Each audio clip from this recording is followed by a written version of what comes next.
तो नमस्कार दोस्तों, आज हम बात करेंगे तेजस नेटवर्क्स लिमिटेड कंपनी के बारे में। और ये कंपनी टाटा ग्रुप का एक पार्ट है, उन्हीं की कंपनी है। और कंपनी इंडिया में टेलीकम्युनिकेशन और इंटरनेट सर्विस प्रोवाइडर्स कंपनी के लिए वायरलेस और वायर लाइन वाले प्रोडक्ट बनाने की कंपनी काम करती है। काफ़ी अच्छी कंपनी, काफ़ी अच्छा बिजनेस है। और आज की इस वीडियो में इसी कंपनी का हम फंडामेंटल एनालिसिस करेंगे और तीनों लेवल पे हम कंपनी का फंडामेंटल एनालिसिस करेंगे। पहले हम कंपनी की बिजनेस प्रोफाइल चेक करेंगे, उसके बाद हम कंपनी के फाइनेंशियल चेक करेंगे और फिर बाद में हम कंपनी की वैल्यूएशन करेंगे कि आज की डेट में कंपनी के जो शेयर चल रहे हैं वो उसकी अर्निंग के हिसाब से हमें सस्ते मिल रहे हैं या फिर महंगे मिल रहे हैं। उसके साथ हम आपको एक बात और बता दें, ये जो वीडियो है ये हम अपने सब्सक्राइबर्स की डिमांड पे बना रहे हैं। और अगर आप भी चाहते हैं कि हम आपके लिए किसी कंपनी का फंडामेंटल एनालिसिस करें तो हमारी वीडियो के कमेंट सेक्शन में आप उस कंपनी का नाम लिख सकते हैं और हम कोशिश करेंगे कि जल्द से जल्द उसके ऊपर वीडियो बना के आपको इन्फॉर्मेशन दे दें। तो हम बात करते हैं अपनी कंपनी तेजस नेटवर्क्स के लिए। तो क्या है ये? Tejas networks design, develop and manufacture high performance optical and data networking hardware products. तो कंपनी हाई परफॉर्मेंस वाले ऑप्टिकल और डेटा नेटवर्किंग प्रोडक्ट्स बनाती है। जैसे हमने बात की, कंपनी वायरलाइन और वायरलेस दोनों ही टाइप के प्रोडक्ट्स कंपनी बनाती है। और कौन कौन सी टाइप की कंपनी के लिए अपने प्रोडक्ट्स डेवलप करती है? तो उसमें है telecom service providers, internet service providers, utilities, government and defence networks. इस तरह की सारी कंपनीज के लिए कंपनी ये जो प्रोडक्ट वो डेवलप करती है। एक हाई R&D वाली कंपनी है, काफ़ी ज़्यादा रिसर्च एंड डेवलपमेंट की रिक्वायरमेंट होती है कि जैसे बात करें 4G है, फिर 5G और आगे की टेक्नोलॉजी भी आ रही है, तो बहुत ज़्यादा रिसर्च एंड डेवलपमेंट की फील्ड में कंपनी काम करती है। उसके बात करें कंपनी के प्रोडक्ट पोर्टफोलियो की, तो कंपनी जो वायर लाइन के प्रोडक्ट्स बनाती है उसमें है कंपनी पास में ऑप्टिकल ट्रांसमिशन के products, broadband access products, secured ethernet और IP स्विचेस। उसके अलावा वायरलेस प्रोडक्ट में कंपनी 4G रैन बनाती है। रैन मतलब radio access network for fixed as well as mobile broadbands. उसके अलावा 5G रैन कंपनी बनाती है। 5G direct to mobile, D2M, broadcast और सैटेलाइट IoT। इस तरह के सारे प्रोडक्ट्स कंपनी अपने पोर्टफोलियो में रखती है और इन सबको डेवलप करके आगे कंपनीज को डिलीवर करती है। उसके बात करें तो कंपनी एक एसेट लाइट मॉडल पे काम करती है। एसेट लाइट मॉडल का मतलब क्या है कि कंपनी ज़्यादा अपने मैन्युफैक्चरिंग प्लांट नहीं बनाए हुए हैं। कंपनी इंडिया के अंदर पार्टनरशिप के थ्रू कंपनी काम करती है और कंपनी ने बहुत सारे रेप्यूटेड EMS कंपनीज, EMS मतलब इलेक्ट्रॉनिक्स मैन्युफैक्चरिंग सर्विसेज, कंपनी के साथ में पार्टनरशिप की हुई है। उनको कंपनी अपनी डिटेल बताती है कि हमें किस तरह का प्रोडक्ट चाहिए, क्या चाहिए, और फिर उनसे बनवा करके कंपनी आगे डिलीवर करती है। कंपनी का जो इन हाउस मैन्युफैक्चरिंग यूनिट है वो भी कंपनी पास में है, लेकिन वहाँ पे जो उनका फोकस है मेनली वो है फाइनल इंटीग्रेशन पे, टेस्टिंग और क्वालिटी कंट्रोल पे। कंपनी जो है मेनली क्वालिटी कंट्रोल और टेस्टिंग करती है प्रोडक्ट्स की, और ज़्यादातर वो बाहर के दूसरे मैन्युफैक्चरर कंपनी बनवाती है। उसके अलावा बात करें कंपनी की ऑर्डर बुक। ऑर्डर बुक मतलब कितने ऑर्डर्स कंपनी ऑलरेडी अवेलेबल हैं जो उनको पूरे करके देने हैं, जो कॉन्ट्रैक्ट उन्होंने कंपनी से लिए हुए हैं। तो बात करें, बहुत ही अच्छा कंपनी ऑर्डर बुक है। फाइनेंशियल ईयर 2024 के Q3 के हिसाब से कंपनी में 9,000 करोड़ की काफ़ी अच्छी ऑर्डर बुक है, जिसमें से 8,800 करोड़ के आसपास का जो ऑर्डर्स हैं वो इंडियन कंपनीज के हैं। उसके अलावा इंटरनेशनल जो क्लाइंट है उससे 221 करोड़ के कंपनी में ऑर्डर बुक है। ऑर्डर्स ऑलरेडी आए हुए हैं जो उनको अगले 2-4 सालों में पूरे करके देने हैं। तो काफ़ी अच्छा बिजनेस कंपनी होल्ड कर रही है ऑलरेडी। उसके बाद करें कंपनी के रेवेन्यू ब्रेकअप की, तो इंडियन प्राइवेट सेगमेंट से कंपनी को 55% होता है, यानी कि जो प्राइवेट कंपनीज हैं टेलीकॉम वाली दूसरी, वो जो इनसे रेवेन्यू जनरेट हो रहा है वहाँ से वो 55% है। और गवर्नमेंट सेक्टर में कंपनी काम करती है, तो इंडियन की जो गवर्नमेंट कंपनीज हैं वहाँ से कंपनी को 30% में आता है, और जो इंटरनेशनल क्लाइंट है वहाँ से 15% में आता है। यानी कि बात करें तो 85% इंडियन बिजनेस है और 15% इंटरनेशनल क्लाइंट से भी कंपनी को बिजनेस आ रहा है। उसके बाद हम बात की थी, कंपनी काफ़ी ज़्यादा R&D एक्टिविटीज़ करती है। तो कंपनी का जो बिजनेस है वो एक ऐसा बिजनेस को बहुत सारे ग्लोबल लीडर्स के साथ में compete करना पड़ता है, और उसके साथ में compete करने के लिए उनको कॉम्पिटिटिव एज चाहिए। तो वो R&D से ही आएगा कि नए नए प्रोडक्ट इनोवेट करके बेटर प्रोडक्ट बना के मार्केट में अगर लॉन्च करेंगे तभी अच्छा बिजनेस होगा।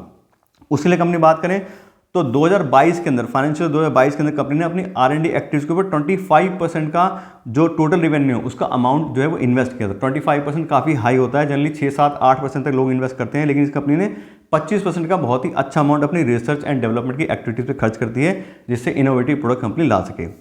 और बात करें तो कंपनी की रिसर्च एंड डेवलप की काफ़ी अच्छी एक्टिविटीज़ को उनको रिजल्ट भी मिले हैं।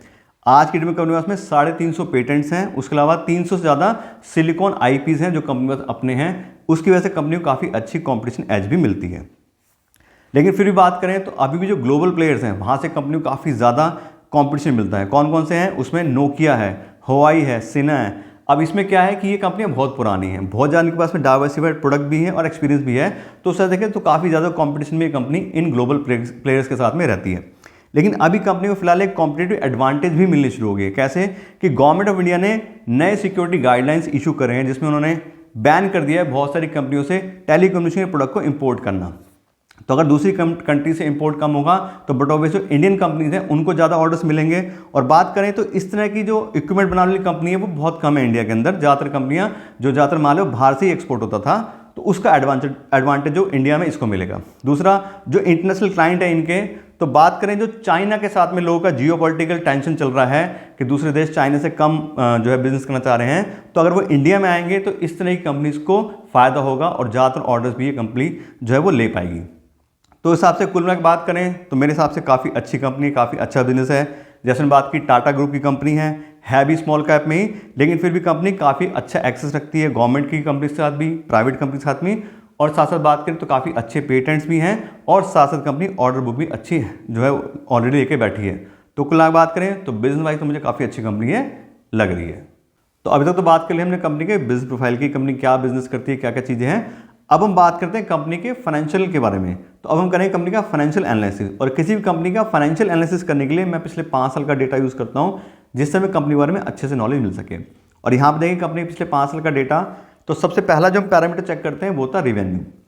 और यहाँ देखें तो 2019 में कंपनी के रेवेन्यू था 900 करोड़ के आसपास, जो कि 2020, 21, 22 में देखें तो काफ़ी कम हो गए हैं। 400 करोड़ रुपये 2020 में, फिर 527 2021 में और 550 करोड़ रुपये 2022 में। अब 2023 में फिर से वापस से कंपनी ने अपने जो रेवेन्यू अच्छे से इंक्रीज करें 920 करोड़ रुपये के। लेकिन बात करें तो जितने 5 साल पहले रेवेन्यू थे उतनी आज भी आ रहे हैं। तो एक देखें तो कोरोना के बाद से कंपनी कुछ खास अपनी पिकअप जो है वो सेल्स में अभी नहीं लेके आ पाई है। लगभग उतने जितने 5 साल पहले रेवेन्यू थे उतने रेवेन्यू है। तो बहुत ज़्यादा ग्रोथ कंपनी के रेवेन्यूज में यहाँ पे अभी दिखाई नहीं दे रही है। जो ऑर्डर बुक है वो सब चीज़ें हैं वो आने वाले टाइम में अगर होगा तब थोड़ा और इंप्रूवमेंट इसमें आ सकती है। उसके बाद देखें कंपनी का ऑपरेटिंग प्रॉफिट मार्जिन, तो बुरा ही हाल एक तरीके देखा जाए तो 2019 में जरूर 22% का था, उसके बाद 2020 में नेगेटिव गया 22% ही, फिर 10% का मामूली सा मार्जिन मिला 2021 में, फिर 2022 में फिर 15% माइनस और 2% का अब 2023 में मामूली सा अब कंपनी को ऑपरेटिंग प्रॉफिट मार्जिन मिल रहा है। इसका मतलब क्या है कि क्लियर बात है कि कंपटीशन बहुत ज़्यादा है। जो बड़े बड़े ग्लोबल प्लेयर्स हैं वो इसको काम जल्दी से करने नहीं दे रहे हैं। अगर कंपनी को ऑर्डर्स मिल भी रहे हैं तो कहीं ना कहीं उनकी प्राइसिंग कंपनी कम कर रही है, ज़्यादा डिस्काउंट देकर कंपनी रिवेन्यू उठा रही है, इसलिए कंपनी को ऑपरेटिंग प्रॉफिट मार्जिन यहाँ पे नहीं मिल रहा है। तो अभी क्या है, कंपनी बहुत ज़्यादा कॉम्पिटिशन में है, इसलिए कंपनी ज़्यादा मार्जिन यहाँ पर अभी नहीं ले पा रही है। उसके बाद बात करें कंपनी के नेट प्रॉफिट की, तो यहाँ भी देखें तो पिछले 5 साल में से 3 साल तो लॉस ही हुआ है और 2021 में भी बड़ा मामूली सा प्रॉफिट है 38 करोड़ रुपए का। सिर्फ 2019 में 150 करोड़ के आसपास कंपनी का प्रॉफिट आया था। अदरवाइज देखें तो कंपनी कोई खास प्रॉफिट पिछले 5 साल में अर्न नहीं कर पा रही है। दूसरा आपको बता दें 2023 में माइनस जो आ रहा है 36 करोड़ रुपये, इसके बाद के जो अभी 3 क्वार्टर निकल चुके हैं उसमें भी कंपनी ने लॉस ही शो किया है। पिछले जो 3 क्वार्टर अभी कंपनी के लिए लगातार तीनों क्वार्टर में जो डेटा आया है उसमें कंपनी को लॉस ही हुआ है। तो जो आने वाला भी मार्च चल रहा है खत्म होने वाला साल, तो 2024 के बाद में देखें तो ज़्यादा चांसेस है कंपनी इस साल भी लॉस ही दिखाएगी। तो साहब देखें तो कंपनी अभी प्रॉफिट भी अर्न नहीं कर पा रही है। इसके अलावा बात करें कंपनी के फ्री कैश फ्लो के डेटा की, तो पिछले 5 साल में 4 साल company negative free cash flow गई है। तो 1 साल वो अगर ना भी काउंट करें तो देखें तो पिछले 5 साल से कंपनी कोई खास फ्री कैश फ्लो भी होल्ड नहीं कर पा रही, सारा का सारा नेगेटिव डेटा ही फ्री कैश फ्लो का भी जा रहा है। उसके बात करें डिविडेंड पे आउट परसेंटेज की, तो कंपनी अभी कुछ कमाई नहीं रही है, ज़्यादातर पैसा लॉस में ही उसका जा रहा है। तो डिविडेंड पेमेंट भी कंपनी नहीं कर रही है, 0-0 आ रहा है पिछले 4 साल से। 2019 में जरूर 6% डिविडेंड दिया था, अदरवाइज देखें तो कंपनी कोई डिविडेंड अभी पेमेंट नहीं कर पा रही है। उसके बाद करें कंपनी के डेट बाय इक्विटी रेशो की, तो कंपनी डेट नहीं होल्ड करती है। डेट बाय इक्विटी रेशो 0.05 का है, लगभग ना के बराबर ही कंपनी डेट होल्ड करती है। ये बस एक अच्छा पॉइंट है। बाकी देखें तो अभी तक सारे पॉइंट हमें नेगेटिव ही दिखाई दे रहे हैं।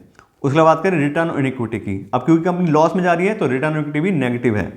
पिछले साल का रिटर्न इक्विटी आ रहा है -2% का और पिछले 5 साल की जो एवरेज आ रही है वो भी नेगेटिव आ रही है -2% की। तो कंपनी अभी प्रॉफिट में नहीं है, इसलिए रिटर्न ऑन इक्विटी भी नेगेटिव, यानी कि कंपनी जो है अभी इन्वेस्टर के पैसे के ऊपर लॉस ही खा रही है, उनको कमा के नहीं दे पा रही है। तो इस हिसाब से बात करें सारे फाइनेंशियल्स की, तो क्लियर दिखाई दे रहा है अच्छे फाइनेंशियल अभी नहीं है। कंपनी सेल जरूर थोड़ा बहुत अपनी इंक्रीज कर पाई है, प्रॉफिटेबिलिटी अभी कंपनी के पास में नहीं आ रही है, फ्री कैश फ्लो अवेलेबल नहीं है, तो आरओई वगैरह सारे ही जो फैक्टर हैं वो नेगेटिव जा रहे हैं। उसके अलावा बात करें पिछले 3 साल 2-3 साल से तो लॉस आ ही रहा है और आगे जो ये वाला साल है वो भी अभी लॉस में जाने वाला है। तो कंपनी ऑर्डर बुक तो अच्छी होल्ड करती है लेकिन उसके साथ प्रॉफिटेबिलिटी अभी नहीं आ रही है। तो कुल मिलाकर बात करें तो अभी कंपनी अच्छे फाइनेंशियल तो होल्ड करती नहीं है। फिर बात करें इसमें इन्वेस्टमेंट की या वैल्यूएशन की, अब हम जो कंपनी को वैल्यू करते हैं हम करते हैं फ्री कैश फ्लो के ऊपर। और यहाँ देखें तो फ्री कैश फ्लो अभी कंपनी के पास में है ही नहीं, नेगेटिव फ्री कैश फ्लो है, तो उसके ऊपर वैल्यूएशन हो ही नहीं सकती। या बात करें तो फ्री कैश फ्लो के हिसाब से बिल्कुल हाईली ओवर वैल्यूड कंपनी है, क्योंकि है ही नहीं उसके पास में, तो उस चीज़ का वैल्यूएशन क्या करें। तो उस हिसाब से देखें तो मेरे हिसाब से तो अभी कंपनी में इन्वेस्टमेंट का पॉइंट नहीं बनता है, खास करके उन लोगों के लिए जो ज़्यादा रिस्क की कंपनी में इन्वेस्ट नहीं करना चाह रहे हैं। अब ऑर्डर बुक अच्छा है, कंपनियों को आगे हो सकता है अच्छा बेनिफिट मिले, जो गवर्नमेंट की पॉलिसीज हैं, सब चीज़ें हैं, लेकिन डिपेंड करता है कि आपकी क्या प्रोफाइल है। अगर आप ज़्यादा हाई रिस्क की कंपनीज में इन्वेस्ट करके उसमें रिस्क लेके आप चाहते हैं इन्वेस्टमेंट करना, तो आप देख सकते हैं, सोच सकते हैं। लेकिन बात करें पुराना रिकॉर्ड, तो उसके हिसाब से उन लोगों के लिए कंपनी नहीं है जो ज़्यादा रिस्क की कंपनी इन्वेस्ट नहीं करना चाह रहे हैं। और दूसरी कंपनी हम चेक कर सकते हैं, अगर आप चाहते हैं कि स्टैब्लिश बिजनेस हो, सब चीज़ें हो, तो आप दूसरी कंपनी देख सकते हैं। अदरवाइज अगर आपको लग रहा है कंपनी का फ्यूचर अच्छा है, सब चीज़ें, तो आप थोड़ा बहुत इन्वेस्टमेंट इसमें देख सकते हैं। और अगर आपने इन्वेस्ट किया है तो आप देख लीजिए, मेरे हिसाब से तो उतनी अच्छी भी रिकॉर्ड है नहीं कंपनी का, तो मैं तो अभी इसमें इन्वेस्टमेंट की सलाह नहीं दूंगा। और अगर इन्वेस्टमेंट किया भी है, तो अगर आपने ज़्यादा इन्वेस्टमेंट कर रखा है तो थोड़ा बहुत उसको कम कर लीजिए, उस हिसाब से आप थोड़ा इसको देख सकते हैं। तो इससे बात करें तो कंपनी के बारे में डिटेल नॉलेज दे दी है। आशा करते हैं आपको वीडियो अच्छी लगी होगी। आपने इतना समय दिया मेरी वीडियो को देखने के लिए, उसके लिए आपका बहुत बहुत धन्यवाद।